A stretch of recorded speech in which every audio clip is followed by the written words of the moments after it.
Bonjour à tous et à toutes. J'espère que vous allez tous bien malgré la situation sanitaire actuelle. Moi, je fais cette vidéo aujourd'hui pour vous parler d'un univers qui est la musique classique. Pour ce premier numéro, j'ai voulu bien l'intituler « La musique classique pour les nuls ». Vous savez, on parle à tort de musique classique alors qu'on devrait plutôt parler de musique savante. Cette musique qui apparaît avec l'invention du solfège. Vous savez ce que c'est que le solfège? Mais qu'est-ce que c'est que le solfège? Le solfège, c'est une méthode permettant d'écrire la musique et donc de la transcrire aux générations futures, bien plus fiable que la transmission orale, c'est-à-dire de bouche à oreille. Les musiques sont transcrites, sont écrites sur des partitions et toute personne ayant appris le solfège peut aussitôt savoir comment jouer cette musique. On attribue traditionnellement l'invention du solfège au moine italien Guido d'Arezzo en 1208. Il imagine un système de notes permettant de transcrire la musique. Les fameuses notes que vous avez déjà entendues, ut, ré, mi, fa, sol, la, si. Ce solfège se répandra peu à peu jusqu'à devenir largement utilisé par tous les musiciens à partir du XVIIe siècle, c'est-à-dire dans les années 1600. Le ut, jugé peu facilement prononçable de manière à lire les notes en rythme, sera changé en do par le compositeur italien Giovanni Bononcini en 1673. Voilà pour la base de la musique savante. La musique savante qui s'appuie sur un solfège généralisé qui permet d'avoir conservé la musique de cette époque, de ces époques plutôt lointaines, et est en fait divisée en plusieurs périodes successives qui se caractérisent par les différences dans la manière de composer, c'est-à-dire d'écrire la musique. Et la période classique est l'une de ces périodes, la plus connue d'ailleurs.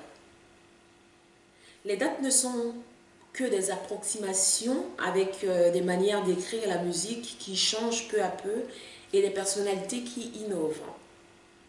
Il y a dans l'ordre d'apparition la musique baroque de 1600 à 1750. C'est une très longue période marquée par l'influence italienne sur la musique et l'apparition de l'opéra. Qu'est-ce que c'est qu'un opéra? Eh bien, un opéra est tout simplement une comédie musicale de la musique savante. On trouve aussi de grands compositeurs français et allemands, entre autres. Parmi les musiciens les plus célèbres de cette période, il y a par exemple Jean-Sébastien Bach.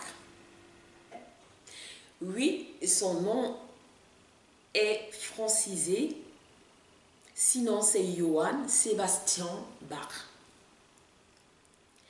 On trouvera des compositeurs de cette période comme Georg Friedrich Händel, compositeur allemand, Jean-Philippe Rameau, compositeur français, Claudio Monteverdi, compositeur italien, celui-là qui fait connaître l'opéra, qui le rend populaire, qui ne l'invente pas, mais qui rend l'opéra populaire, plus connu en somme. On notera aussi dans cette période la présence d'Antonio Vivaldi, compositeur italien, probablement le compositeur le plus célèbre de la période. Ensuite viendra la musique baroque, la musique classique, dans la période classique de 1750 à 1820. Une période très courte mais très marquante qui abrite sans doute les deux compositeurs les plus célèbres de la musique savante et dont le nom est devenu synonyme pour beaucoup de musique savante. Les compositeurs allemands et autrichiens célèbres dominent cette période. On trouve comme musiciens très célèbres de cette période Wolfgang Amadeus Mozart. Mozart en français. Compositeur autrichien. Ludwig van Beethoven, compositeur allemand. Joseph Haydn, compositeur autrichien. Après viendra la musique romantique, donc la période romantique de 1820 à 1900. À 1900 si vous voulez. La musique romantique arrive ensuite avec sa manière de faire de la musique très reconnaissable par les connaisseurs. On note une influence marquante de la France, en particulier la scène parisienne et de la Russie sur la musique de l'époque. Parmi les compositeurs les plus célèbres, on trouve Frédéric Chopin, compositeur français né polonais, Hector Berlioz, compositeur français, Hector Berlioz, si vous savez pour la petite histoire, qui revisite la Marseillaise version lyrique. Jacques Offenbach, compositeur français né allemand. Alors, Jacques Offenbach,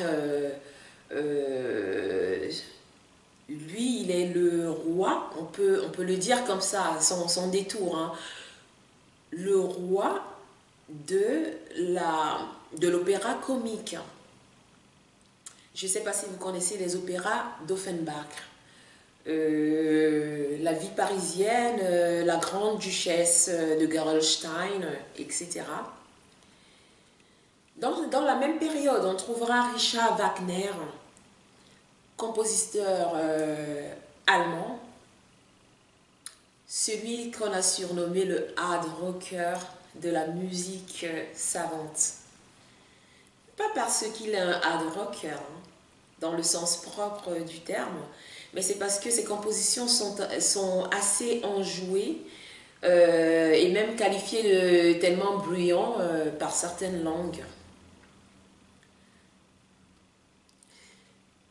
Après la période romantique, on tombera dans une période moderne, donc la musique moderne de 1900 à 1945. La musique moderne impose de nouvelles sonorités comme la musique atonale, qui est très différente des anciennes règles musicales. La France et la Russie sont des cœurs artistiques de la période. Parmi les musiciens très célèbres de cette période, on trouve Claude Debussy, compositeur français, Maurice Ravel, le boléro de Ravel, il est de Maurice Ravel, donc d'un compositeur français, Igor Stravinsky, compositeur russe. Enfin viendra la musique contemporaine de 1945 à nos jours. À ne surtout pas confondre avec la musique contemporaine actuelle de la variété, non. C'est de la musique contemporaine savante. Écrite par des musiciens actuels depuis la fin de la Seconde Guerre mondiale. Et la musique savante continue à vivre avec de nouveaux morceaux écrits régulièrement et de nouveaux succès. Bien sûr, de nombreux musiciens continuent à écrire selon les traditions de périodes précédentes Et on peut rattacher à cette musique des musiciens très avant-gardistes, hein, pour le moins qu'on puisse dire. Voilà, donc les musiciens qui incorporent des sons électroniques dans la musique savante. Parmi les musiciens célèbres de cette période, qui n'est pas finie, on trouve Pierre Boulez, compositeur français, Luciano Berio, compositeur italien. Voilà, c'est tout pour un premier aperçu, hein. Donc, si je récapitule, et si j'ose espérer de vous, bien entendu, à partir d'aujourd'hui, vous saurez faire la différence entre la musique classique ou la période classique et la musique savante. La période classique est une étape de la musique savante. Mais la musique classique ne pourrait en aucun cas globaliser. La période classique ne saurait en aucun cas globaliser la musique savante. La musique savante se divise en 5 périodes, à savoir la période baroque de 1600 à 1750, la période classique de 1750 à 1820, la période romantique de 1820 à 1900, la période moderne de 1900 à 1945, la période contemporaine de 1945 à nos jours. Voilà. La prochaine fois, on parlera d'un auteur très célèbre à son époque, mais dont on parle peu ou très peu ou pas du tout de nos jours. Il n'est pas très connu, que j'appelle Léopold Kozeluch. Il ne me reste plus qu'à vous souhaiter une très très bonne journée. Profitez du soleil dans le confinement et à bientôt. De gros bisous.